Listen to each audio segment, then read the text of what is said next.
I thought staying up all night in the library would help me ace my Organic Chem final. Turns out it did something else entirely. Blackridge's library is old, like Civil War era old. I'd snagged a study carrel in the back corner near the history archives, dead quiet, dusty, and perfect for concentration.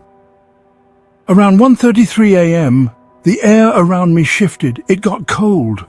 Not like AC cold, like bone-deep, skin-tightening cold. My breath came out in visible puffs. I thought maybe the old vent system kicked in. But then I noticed the dust in the air had stopped moving. And that's when I heard the whispers, low, muted, like someone was muttering 2 carols away. But the place was empty. I got up, peered down the rows. Nothing. Then a shadow flicked past the far bookshelf. Not walked, flicked. It was jerky, like a skipping video. I crept toward the source, palms sweaty, heart thudding like a kick drum. Every step I took felt muffled, like the library was wrapped in cotton. I wanted to call someone, but who? Campus security?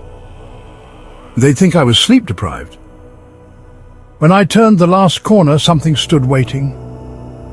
It was dressed like a professor, tweed coat, elbow patches, round glasses, but its face was all wrong. The nose stretched too far down.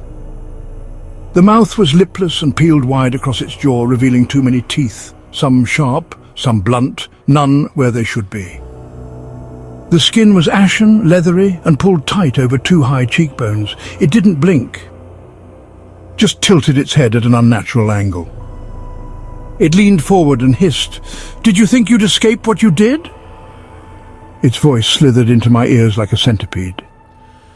I could smell it, dry parchment and something rotten. I bolted. Ran through the stacks, books flying, pages scattering. I didn't look back until I hit the lobby. The lights came back on. Everything was normal. But my body wasn't. My shirt clung to me with sweat.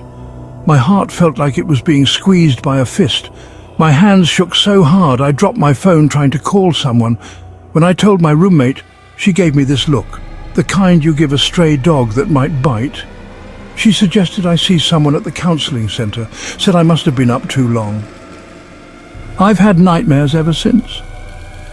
Ones where I'm back in the library, but it never ends. The rows stretch on forever and I can hear the whispers all around me, always getting closer. And sometimes, just as I wake up, I feel a bony hand on my shoulder. Have you ever stayed up late and felt someone watching? Have you ever been visited? Share your story in the comments. Maybe we can find answers together. And beware, ignoring them makes them angry. If you enjoyed this story, please subscribe and follow us for more bone-chilling chronicles. Join us on YouTube, TikTok, Instagram, Facebook and Blue Sky for more if you dare.